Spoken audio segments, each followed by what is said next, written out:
Hi friends, welcome to my channel. Please don't forget to subscribe and share. And also, please don't forget to like. It will surely help our channel. Happy reading! Hey everyone, so this is chapter 32. Let's see what happened next. Pagkatapos niyang takutin yung dalawa. It's getting late, my lord. You should get some rest. I'll ask someone to prepare your room. So, siya si Mr. Marcus? What? You are still mad at me? Why would I be mad at you? I'm sorry, I should have come to see you sooner. But I was busy. Busy about what? You know how it is in the capital. The prince are getting older. Ano naman ngayon? His Majesty is in the prime of his life. I don't think you should discuss court affairs with me. I don't understand it anyway. Why are you here all of a sudden, my lord? I found a famous doctor in the capital city, and I brought him here to treat Yan. Yan is much better now. I know. Jinnya told me about it. The doctor in the rejuvenation hall did a great job. Tapos papalitan mo? Yung totoo. But they can't guarantee to cure Yan, can't they? Can they? Napagaling nga nila, di ba? Na-revive nga nila, tapos hanap ka na naman. Kukunin niya yung, yung tawag nito? Parang output ni Gujiao. The new doctor may have a good news for us. You can go ahead and rest, my lady. I'll come over soon. Okay, whatever. Papalitan naman ng doktor. So, ibig sabihin, ayaw mong gumaling yung anak mo? Your disciple has treated my son before, but he said something disrespectful to me after that. I want to make it clear to you. You can never fool me. So don't you dare to try. I won't, my lord. Bakit na naman iba ang doktor? Does it hurt, miss? My lord, it's done. The test. I've done the test. Well, I've double-checked it. It's still. Whisper. What? Ano palang pinatest niya? Please don't be angry, my lord. Baka hindi sila totoong magkapatid. Sabi ni. Let's keep it between us. You will never tell anyone about it. Especially her ladyship. I don't want to upset her. Sabi ni. Hindi niya talaga anak yan eh. I promise your secret is safe with me if you let go of my disciple. So doktor yun siya. Ay, oo, siya yung inano kanina pala, no? You will leave here for a few days and be ready to serve me anytime now. You're excused. Okay, my lord. I can't believe it. Sabi niya na-discover na niya hindi niya talagang totoong anak. Who is that girl I've loved for so long? Naloko kayo. Paano naman kasi ding yung mock na yun? Hindi na lang niya sinabi na, no, it's not your child, it's your baby. Pa yan? Achoo! You. Wala na namang kasweet-sweet tong isa. Conti exam document. Why did you do that? Do what? Anong ginawa niya? Anong ginawa ni Gujiao? Ang ganda talaga ng mata niya. Kailan parang sobrang bata niya. Ito yung kanina. Hindi pala pinakita kanina, no? Yung naghugas sila ng kamay. Aren't you going to wash your hands? I forgot. She fell into the water from here. Akala niya, takot. na siyang magugas ng kamay. I'm sorry.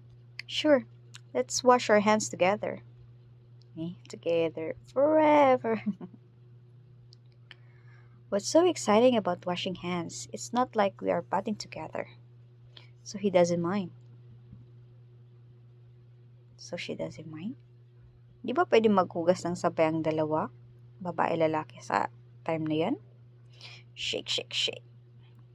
Let's go. Ay, naku, nahulog yung pera. My purse. Pambili niya ng mountain yan eh. Ko, hindi pwede. Dapat makuha yan. It's just a purse. Don't. Ka makialam. Pera niya yon.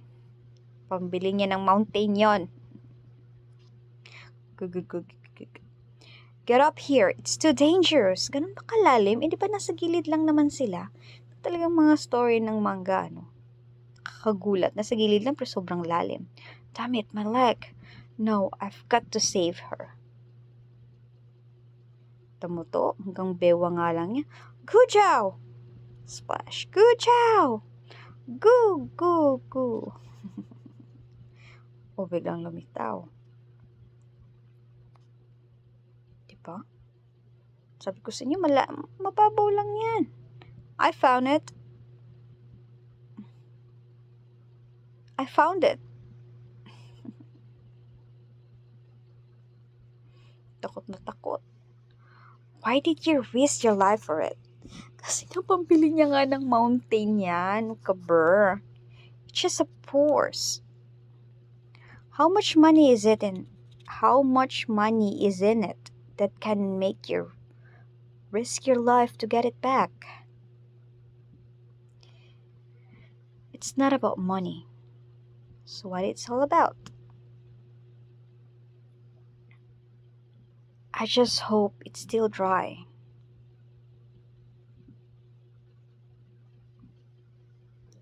Is that what? Kanti exam document. Yung examination documents ni ano. Pangalan nito nung husband niya. I thought I already threw it away.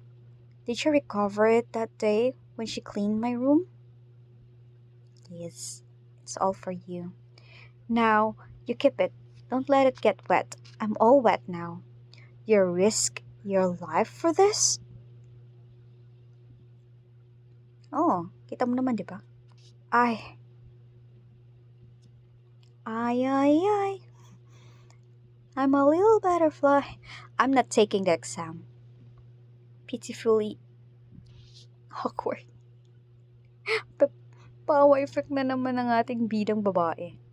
Why are you doing this? I won't pass it. Alam naming matalino ka. Papasahin mo na kasi para matapos na ang lahat. You haven't even tried it. Even though you failed this time, you can always try next time.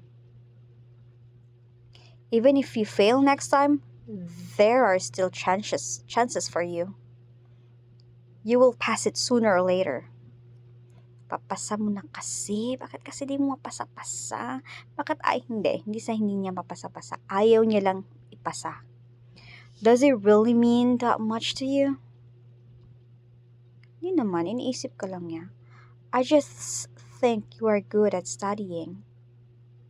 Am I wrong about it? If you don't like studying, we can try something else. May suggestion na siya. Ayaw mo palang mag-study. Ayaw mo palang pumasa. Ayaw mo maging professor ulit. So, anong gusto mong gawin? Anong gusto mong mangyari? Get close. Put on. Pareho kayong basa, diba? Di basa din yung damit na ilalagay mo. Ano ba talaga? Lean.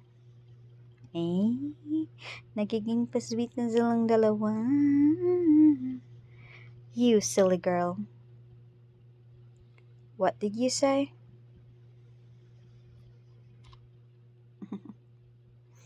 Mata nagiging warm na. Nothing. Cute naman nila tingnan dito. Sweet, sweet na. Just go to sleep. Right, that's the end of the chapter. So, ang next chapter nito would be Monday. So, see you next time, guys. Please don't forget to like and subscribe. Bye. Thank you for reading with me, everyone. Until the next chapter.